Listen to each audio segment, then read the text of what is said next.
mga kababayan, no? Hinamon po ni Attorney Larry Gadon, mga kababayan, itong si Sara Duterte na pumunta ng EDSA. Kasi kung naalala ninyo mga kababayan, noong March 11, no, isa po 'yon sa anibersaryo ng pagkakulong ni Digong, no. Simula po nung inaresto siya noong March 11, 2025. So ngayon po ay Marso na din po, no. March 30 na po ngayon.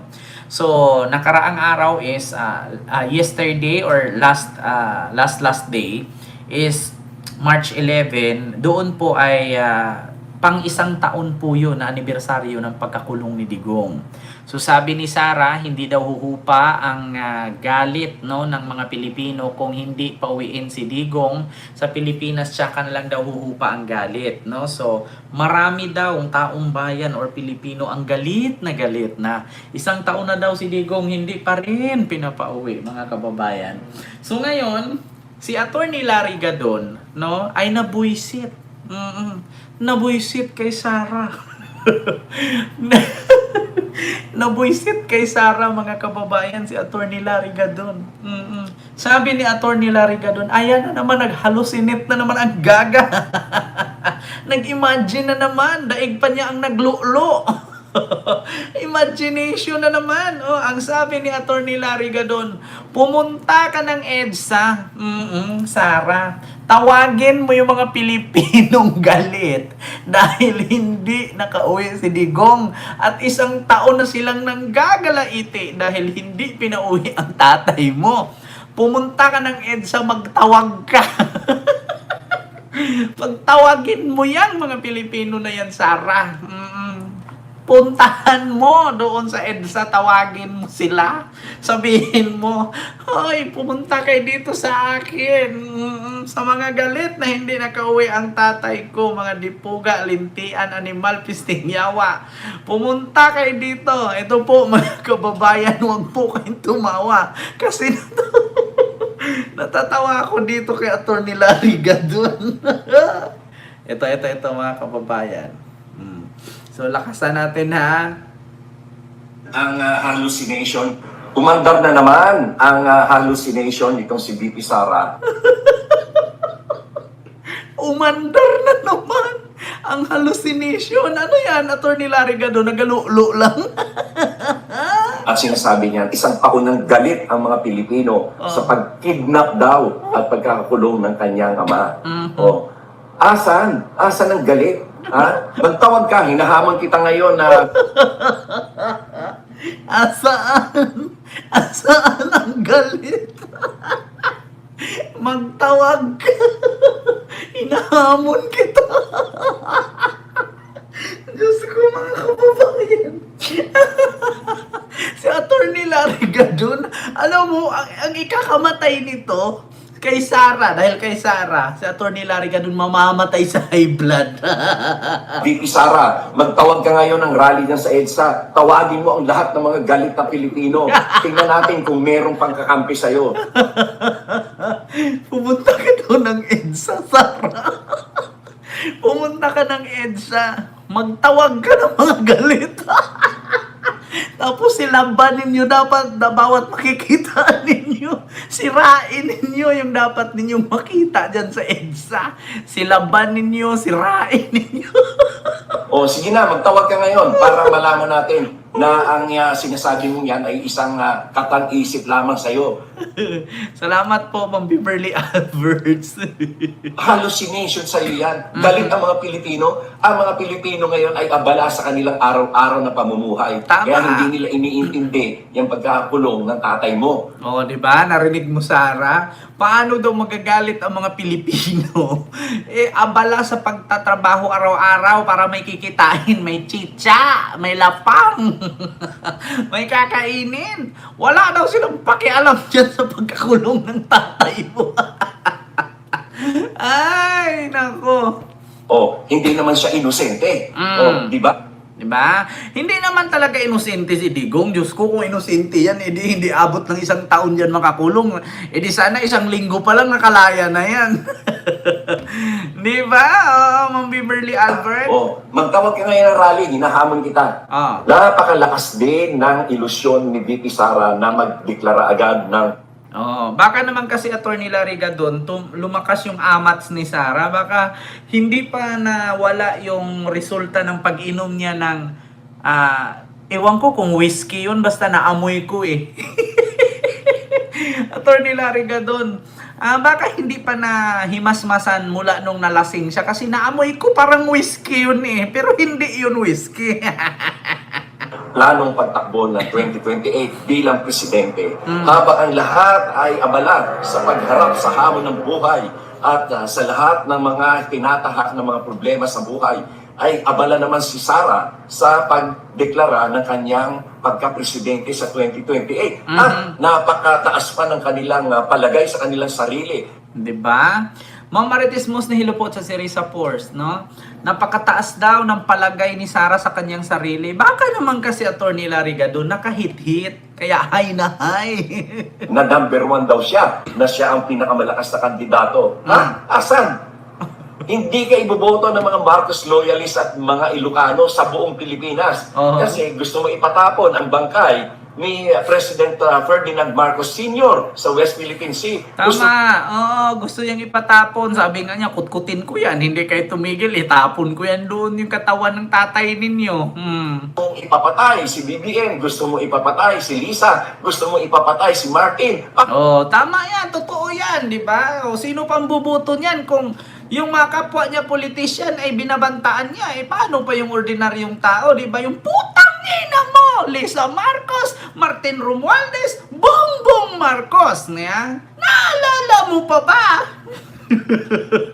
Ano ka naman iboboto? Ngayon, ito naman mga Dilawan at Pinklawan, hindi ka rin nila iboboto sa... Talagang hindi nila iboboto si Sara. Oo. Alam nyo naman kung paano ni Digong sirain si Chel Jokno daw. Lumabas yung ngipin. Akala mo daw rabbit. Si Chel Jokno galit na galit dyan. Si Laila de Lima daw. Kabit-kabit daw ang driver. Sabi ni Digong. Galit na galit. Si Leni Robredo daw, lugaw. Hindi talaga iboboto yan. Dick Gordon, pag nagsalita daw, tumatalsik yung laway, umuulan. Kaya sa mga manunood daw, magdala ng payong, di ba? Sino pang boboto niyan? Lahat pinag-ano na niya. Pinaglalait. Diyos ko naman. Pagkat meron silang kandidatong sarili nila. Andyan si Madam Leni, andyan si Kiko, andyan si Bam, andyan si Coco Pimentel, andyan si Risa Hontiveros. At bakit ka naman nila iboboto? Ang Philippine politics is divided only to 2 major camps, Marcos and Aquino. Si Alden dyan lang ang mananalo. Kaya lang nanalo yung tatay mo noong 2016 kasi dinala siya ng Marcos. Tama. Nauto niya yung mga loyalista. Kasi ang sabi ni Digong, lahat ng dumaang politician sa Pilipinas, pati presidente, si Marcos is the best. Sabay halik sa watawat. Punas lang pala sa pawis yun. Mga ganon. Diba? Yung Masagana 99, yung kanyang mga panukalang kadiwa. Diba? Ginamit ni Digong yan noon. Diba? Tama naman lahat sinabi. Ganon. Ngayon, saan ka pupulot ng boto? Yun namang mga leftists, ay ayaw na ayaw rin sa'yo dahil galit sila sa'yo. Ngayon, sino aasahan mo? Yung INC? Bakit? Ang INC, iboboto ka niyan, dadalhin ka niyan, pag nakita nila na ikaw talaga yung pinakamalakas. Pero kung hindi, siyempre, hindi ka rin nila dadag. Diba? Iboboto ka niyan nila kung alam nilang malakas. Siyempre, may bidding yun eh. Pag wala kang maabot dyan na 100 milyon, hindi ka nila dadalhin. Ngayon, yung ibang mga partido, hindi ka rin nila dadalhin sapagkat mas makikianib yan o magko-coalition yan doon sa administration or doon sa opposition. Kasi, siyempre, para meron silang mga kandidato sa kanilang senatorial slate. Kaya hindi ka pa rin nila dadalhin. Kaya yung sinasabi ninyo na number 1 ka, pinakamalakas ka, napakalaking ilusyon at kasinungalingan yan. Saan ka pupulot ng boto? Sa Davao lang? O, ilan lang yun? Hindi ka paabot ng 5 milyon. Di ba? Oh, narinig nyo mga kababayan? Saan nga ba kukuha ng boto si Sara? Sa Davao lang? Sa Davao, oo, mananalo siya. Sa Visayas, lo. Lalo sa Luzon, mas lo. Di ba? Sabi ko sa inyo mga kababayan, Ma'am Beverly, hindi naman po. Pero sobrang lamig kasi talaga dito. Kaya wala kaming aircon. 2 linggo na kami hindi nag-i-aircon. Doon lang sa kabila, sa likod, nag-i-aircon kami. Kasi mainit doon pagka mag-ano ako ng mga pusa. Pero dito talaga sobra pagharap ng silangan. Ako, ang lamig dito sa lugar namin mga kababayan, same sa Tagaytay. Kaya, yun po yun mga kababayan, ang katotohanan na talaga namang, di ba? Sir Tony Ninuvla, may love shoutout po. Diba? Wala talaga mga kababayan. Sa totoo lang, no? Kung tutuusin ito, bigyan ko kayo ng example, mga kababayan. Bigyan ko kayo ng example. Naniniwala ba kayo na si Sara mananalo pa? Yung pirma nga ng tatay niya, 1 million lang hiling ng 1 million lang ang sinabi ng Supreme Court. 213,000 lang. Katagal-tagal na. Kamakailan lang 50,000 nahihirapan pa. Pirma lang yun pirma. Pero ang nangyari mga kababayan, wala. Yung mga putang inang DDS, isa lang masasabi ko, yung mga DDS na yan, mga pangit ang lahi, mga mahihirap. Meron nga akong kilalang DDS dyan, ang mahal daw ng kanyang sapatos, ang mahal daw ng kanyang bag, ang mahal daw ng kanyang relo. Pero yung bahay niya, ang sahig lupa. Alam niyo, sa totoo lang itong mga DDS, hindi ko maintindihan kung bakit ang bubobo. Diba? Sigaw ng sigaw, do nene. Akala siguro nila pag nakalaya si Digong, magbago ang buhay nila. Pag uwi ni Digong dyan, uwi yan dito sa Pilipinas, marangya ang pamumuhay kasi nga, nakapagnakaw yan bilyon-bilyon ang nanakaw yan mula sa droga, mula sa pogo. Pero itong mga DDS, Diyos mio Marimar, kahit pa magpatuli kayo ulit, hindi kayo yayaman. Diba? Mga tanga-tanga. Akala siguro nila pag nakauwi si Digong, pag nanalo si Sara, ang sabi nila, pag si Sara manalo, ubos lahat ng kurap. Putang ina, ubos ang kurap o lahat ng kurap na nakakulungin, palalayain niya. Yun ang totoo. Pag si Sara ang nanalo, mawala ang kahirapan sa Pilipinas. Putang ina, si Sara yayaman at yayaman kayo, hirap pa rin. Yan ang mga kababayan sa mga DDS, mga bobo. Alam nyo, sa totoo lang, napakadaming DDS na tanga. Napakadaming DDS na bobo. Biruin nyo yan. Alam nyo yung mga DDS, yung mga sinigaw-sigaw niya dyan, Duterte, tapos Pilipinas, Duterte, pa rin, gawa ganun-ganun kayo, mga animal kayo. Magtanim kayo ng litos. Pag nagtanim kayo ng litos, kumuha ka ng lupa. Ilagay mo sa baso yung styro. Styro na baso, yung pangkape. Butasan mo yun. Lagyan mo lupa, taniman mo litos, ibabad mo sa tubig. After a week, tutubo yun. 1 linggo, 2 linggo, makabenta ka na 20 isang baso. Kung makapagtanim ka dyan 100 piraso, 20 times 100, may 2,000 ka na. Diba? Kita mo yan? Hindi. 20 times 100, no? Ano mo yan? Ibenta mo in 2 weeks. May kita ka na. Kaysa sa magsisigaw-sigaw ka dyan ng Duterte, manalo man si Sara o hindi, may pera na yung mga animal na yan. Kayong mga DDS kayo, putang ina nyo, mahirap pa rin kayo. Alam nyo ba yung mga yumayaman na mga DDS? Yun lang yung mga vlogger. Kasi bakit? Marami kasing uto-uto, mga tanga-tanga, na mga bobong supporter na kahit fake news pinapanood. Kahit walang katotohanan, nagpapalipad pa. Totoo yan. Ang daming DDS vlogger dyan ng mga fake news. Yung iba nga nagkakandara pa na sa kakagawa ng fake news, napatawag na sa NBI, nakasuhan na sa DOJ. Hala, sige, fake news pa rin, sila lang yung yumayaman. Samantalang yung mga DDS na mga viewers hanggang ngayon, matatanda na, senior citizen na, mamamatay na lang, wala pa rin ipapamana, kundi kabubuhan. Diba? Mamamatay na lang kahit senior citizen na, bobo pa rin. Alam nyo, mamamatay na nga ang ipapamana sa kanilang anak at sa kanilang apo, yung katangahan, yung kabubuhan. Diba? Hindi nag-iisip. Akala, si Tatay Digong, magaling yun. Saan ka nakakita yung karton nilagay sa CR? Para daw hindi maulanan, hindi mainitan kasi magkasakit daw yung karton. Putang inang yan. Tapos yung karton sinuutan ng jacket kasi nilalamig. Kasi malamig daw sa dahig. Putang na. Yung karton pinakain ng pansit. Kasi nagutom na daw si tatay. Miss na daw ni tatay kumain ng pansit. Paano kakain yung karton? Yeah? Mga abnormal. Yung isa namang karton kinakausap, iniiyakan, dinadasalan. Sabi ko, putang ina ninyo, mga buang na DDS. Mga abnormal. Yeah, yung isang karton, sinuutan ng jacket, pinaupo sa lamesa, nilagyan ng kape. Ang sabi, tay, magkape ka kasi malamig ngayon sa dahig. Putang ina. Anong klaseng ilusyon yan? Mga buang. Yeah. Ay, Diyos ko. Kita nyo, mga kababayan, ang daming DDS. Mga tanga-tanga, mga inutil, mga mahihirap, mga pangit, hampas lupa. Samantalang yung idol ninyo, apakayaman, bilyon na ang naubos, isang taon na si Digong.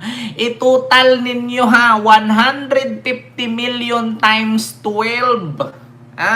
Magkano na ang nagastos ng lolo ninyo? 150 million times 12. Kung binigay yan sa mga mahihirap na Pinoy, kasi wala din namang mangyari, hindi din naman siya makalaya. 150 million times 12, magkano? Kung binigay niya yan doon sa mga squatter sa Davao, di sana walang susuntukin si Sarang Sheriff, walang squatter mapalayas. Diba? Kung tinayo niya yung kondo pareho kay Isko, di yung mga squatter na nagkalat doon sa bangketa, isang kondo lang, isang lote lang, nandoon na sa lahat ng kondo, nakatira na. Biruin mo 1 billion, ilang condominium sa squatter na yun? Ilang hospital na nang mapatayo nun? Bilyon na ang naubos ni Digong. Tapos hindi naman nakalaya. Diba? Ay, Diyos ko. Hindi nyo ba alam, mga DDS? Ginamit lang kayo ng mga Duterteng human shield. Pag may rally, kayo yung nandoon, pero yung mga Duterte nanood lang sa inyo, pumapalakpak. Tignan mo, ang daming tanga, nagrally sila. Gumaganon lang yung mga Duterte. Matanga-tanga, binumba ng water cannon, pinalo ng batuta, binato. Tapos yung mga Duterte. Di ba? Kita nyo yan? Di ba? Alam nyo, sa totoo lang, yung pera ni Digong na ginastos niya sa abogado niya, kay Jacob at kay Kaufman at sa defense team niya, kung ibinigay niya yan sa mga DDS na naghirap, kasi wala naman ako nakikitang DDS mayaman. Sino ba namang DDS mayaman? Putang ina. Walang DDS mayaman maliban na lang sa bayaran. Yan yung totoo. Diyos mio marimar, mga kababayan. Pera natin yun, Sir Ken. Actually, Ma'am Livy, hindi ko sabihing pera ko yung ginastos ni Digong kasi galing sa droga yun. Galing sa Pogo. Galing sa droga. Sa droga, hindi naman ako nagdodroga. Sa Pogo, hindi naman ako nagsusugal. Pera yon sa Pogo at sa droga. Diba? Yan po yun, mga kababayan. Kaya hinamon ni Atty. Larry Gadon ngayon si Sara. Pumunta ng EDSA, hanapin yung mga taong galit. Kasi hindi pa daw nakauwi si Digong 1 year na. Kung marami palang taong galit, bakit yung pirma na 1 milyon na resolusyon para i-house arrest si Digong sa Supreme Court, bakit hindi umabot 1 million? Napakatagal na. Napakatagal, 6 months na. Diba? Diyos ko, mga DDS, itulog nyo yan. Gutom lang yan.